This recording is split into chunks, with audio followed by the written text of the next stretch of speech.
خالدین فیہا، اس میں وہ ہمیشہ ہمیشہ رہیں گے، ما دامت السماوات والارض، جب تک کہ رہے آسمان اور زمین، الا ما شاء ربک، سوائے اس کے کہ جو چاہے تیرا رب۔ یہ ذرا مشکلات القرآن میں سے یہ مقام ہے، یہ واحد مقام ہے کہ جہاں خالدین فیہا ابدا یا خالدین فیہا، اس میں کچھ استثناءات بھی آئی ہیں کہ کب تک یہ رہے گا، جہنم کب تک رہے گی، ما دامت السماوات والارض، جب تک آسمان اور زمین رہیں۔ اب اس سے مراد ابدیت بھی ہو سکتی ہے، اور اس میں کوئی اشارہ بھی ہو سکتا ہے کہ شاید کبھی کوئی وقت آئے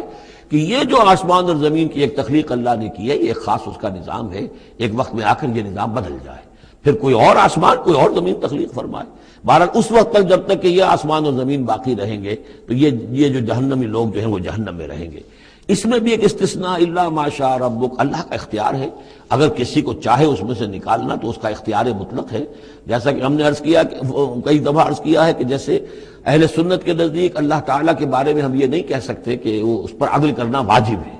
لیکن یہ کہ وہ عدل کرے گا۔ اسی طریقے سے یہ بات کہ اللہ تعالیٰ کا اختیار مطلق ہے، وہ کسی کو چاہے تو نکال لے، لیکن ہم یہ جانتے ہیں کہ کفار کے لیے یہ جہنم جو ہے وہ ابدی ہے، اللہ نکالے گا نہیں، واللہ عالم۔